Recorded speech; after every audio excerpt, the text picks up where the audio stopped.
নমস্কার বন্ধুরা, হেসেল বনলক্ষ্মীতে আপনাদের সকলকে স্বাগত। আজ আমি বানাবো একদম অনুষ্ঠান বাড়ির মতো খেতে মিক্সড ভেজিটেবল।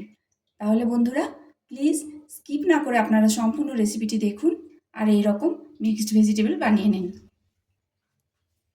রেসিপিটা বানানোর জন্য কিছু সবজি কেটে ধুয়ে নিয়েছি। ফুলকপি, বিনস, আলু, ক্যাপসিকাম, গাজর, মটরশুঁটি আর নিয়েছি পনির। প্রথমে কড়াইয়ে তেল গরম করে আমি পনিরগুলো ভেজে নিচ্ছি। সাদা তেল গরম করে নিয়েছি।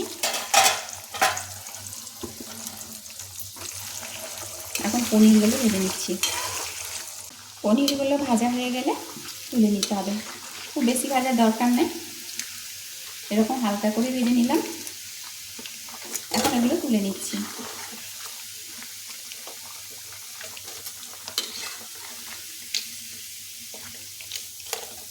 এখন ওই তেলে ছেড়ে দিচ্ছি কেটে রাখা আলু,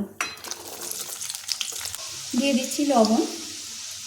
আলুগুলো এখন ভালো করে ভেজে নেব। আলুগুলো ভাজা হয়ে গেল, এখন আলুগুলো তুলে নিচ্ছি। তেল ঝরিয়ে ঝরিয়ে তুলে নিতে হবে। তুলে নেওয়ার পর ওই তেলে ছেড়ে দিচ্ছি কেটে রাখা গাজর, দিয়ে দিচ্ছি লবণ। এখন লবণ দিয়েও গাজরগুলো ভেজে নেব। গাজরটাও ভালো করে ভাজা হয়ে গেল, এখন এটা তেল ঝরিয়ে তুলে নিচ্ছি।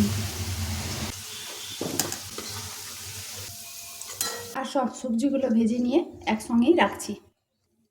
ওই তেলে এবার বিনসগুলো ছেড়ে দিচ্ছি।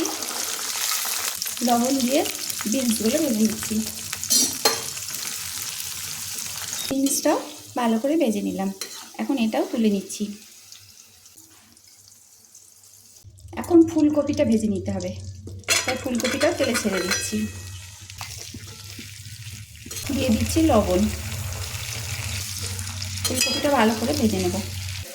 ফুলকপিটাও ভালো করে ভেজে নিলাম, এখন এটাও তুলে নিচ্ছি। একটা একটা করে সব সবজিগুলো মোটামুটি ভাজা হয়ে গেল। এখন ক্যাপসিকামটা ছেড়ে দিচ্ছি। সামান্য একটু লবণ দিয়ে দিচ্ছি, ক্যাপসিকামটা ভেজে নিচ্ছি। এই রেসিপিটা সম্পূর্ণ অনুষ্ঠান বাড়ির মতো খেতে হয়। একবার অন্তত এই রেসিপি বানিয়ে দেখুন,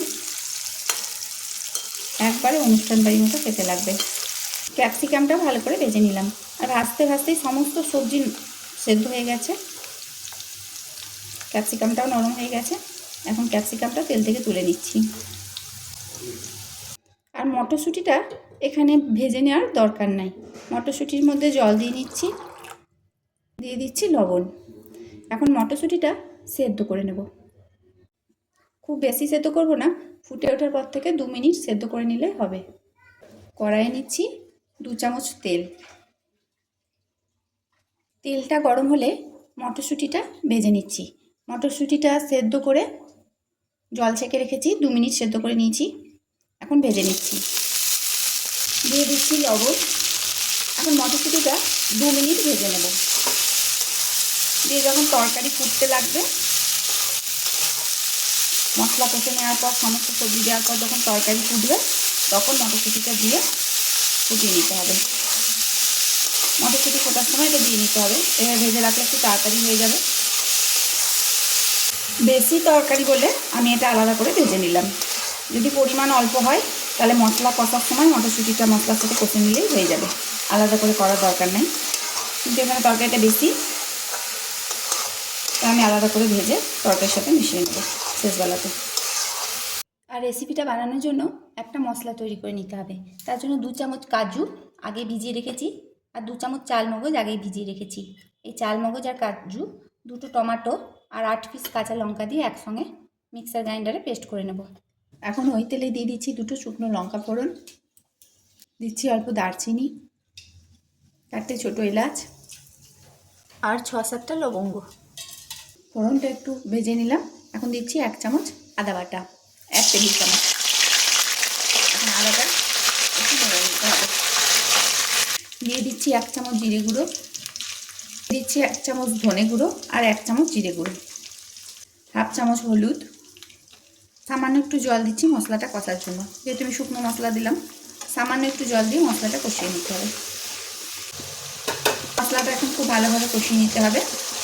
দিয়ে দিচ্ছি কাশ্মীরি লঙ্কা গুঁড়ো, ছোটো প্যাকেটের 1 প্যাকেট পুরোটাই দিয়ে দিলাম, যেহেতু এটা অনেকটা তরকারি আছে। এখন সব মশলাগুলো 2 মিনিট একসঙ্গে কষিয়ে নিলাম।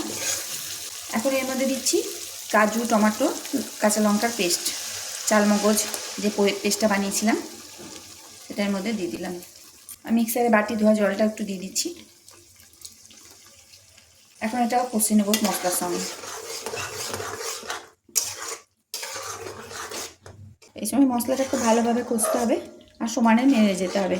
যেহেতু কাজু দেওয়া আছে তাই কড়াইয়ের তলায় লেগে যাওয়ার সম্ভাবনা খুব বেশি, তাই সমানে নাড়তে হবে। দিয়ে দিচ্ছি লবণ। সমস্ত সবজি ভাজাতে লবণ দেওয়া আছে, তাই এখন লবণের পরিমাণটা বুঝে দিতে হবে। দিয়ে দিচ্ছি 1 টেবিল চামচ চিনি, আর একটু দিয়ে দিলাম, যেহেতু আমি এখানে টক দই ইউজ করব, আর নিরামিষ তরকারিতে একটু চিনি দিলে বেশ ভালো লাগে। এখন মশলাটা খুব ভালোভাবে কষতে হবে। হাতে একটু সময় নিয়ে মশলাটা খুব ভালোভাবে কষিয়ে নিলাম। তেল ছাড়তে লেগেছে। এখন এর মধ্যে দিচ্ছি 200 গ্রাম পরিমাণ টক দই। টক দইটা মিক্সার গ্রাইন্ডারে ফেটিয়ে নিলাম, এর মধ্যে ঢেলে দিচ্ছি। আর দইয়ের সঙ্গে মিক্সারে বাটি ধোয়া একটু জলও দিয়ে দিচ্ছি। এখন সমানে নেড়ে যেতে হবে, না হলে দই কেটে যেতে পারে। যতক্ষণ না ফুটতে শুরু করবে ততক্ষণ সমানে ঘাটতে হবে। তবে দইটা দেওয়ার আগে ফ্রিজ থেকে বার করে রাখবেন, যদি ফ্রিজে দই থাকে, কারণ ঠান্ডা দই কখনোই দেবেন না। দই নর্মাল টেম্পারেচারে এনে তারপর দইটা দেবেন। এখন এটা সমানে নাড়ছি যতক্ষণ না ফুটতে শুরু করে। আর হ্যাঁ বন্ধুরা, আপনাদের যদি রেসিপিগুলো একটু ভালো লাগে তাহলে প্লিজ একটা করে লাইক করুন, আর একটু করে শেয়ার করে দিন, যাতে অন্যান্য বন্ধুরা ওই রেসিপিটা দেখতে পায়। আর যে সকল নতুন বন্ধুরা রেসিপিটা দেখছেন তারা প্লিজ চ্যানেলটিকে একটু সাবস্ক্রাইব করে দেবেন, আর পাশে থাকা বেল আইকন অবশ্যই প্রেস করবেন, যাতে নতুন নতুন ভিডিও আপনাদের মোবাইলে আগে পৌঁছায়। আর আপনারা যদি ফেসবুক থেকে এই ভিডিওটি দেখেন তাহলে পেজটিকে একটু ফলো করে দেবেন। কারিটা ফুটতে শুরু করেছে। এখন এর মধ্যে ভেজে রাখা সবজিগুলো দিয়ে দিচ্ছি। সব সবজিগুলো একসঙ্গে দিয়ে দিলাম। এখন সব একসাথে মিশিয়ে নেব।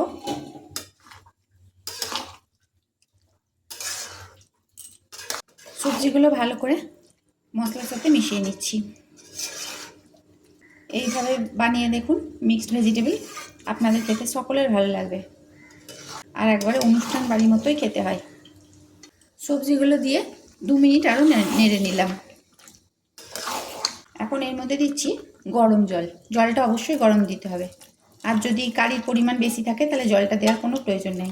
আমার যেহেতু এখানে কারিটা কম আছে আর ঠান্ডা হলে একটু আরও জমে যাবে, তার জন্য এখানে আমি জলের ইউজ করলাম। আর তরকারির পরিমাণটা যেহেতু বেশি আছে, এখন এটা ফুটতে দিতে হবে। তরকারিটা ফুটতে শুরু করার পর থেকে আরও 5 মিনিট ফুটিয়ে নিলাম। এখন এই রেসিপি হয়ে গেছে। এখন এর মধ্যে দিচ্ছি শাহি গরম মশলা, 1/2 চামচ মতো দিয়ে দিলাম, যেহেতু অনেকটা তরকারি আছে। এখন খুব ভালোভাবে মিশিয়ে নিচ্ছি। এর থেকে কারিটা আর মারবো না, কারণ এটা ঠান্ডা হলে আরও জমে যাবে। আমি গ্যাসটা বন্ধ করে দিলাম। সমস্ত রেসিপিটি দেখার জন্য হেসেল বর্ণলক্ষ্মীর তরফ থেকে অসংখ্য ধন্যবাদ।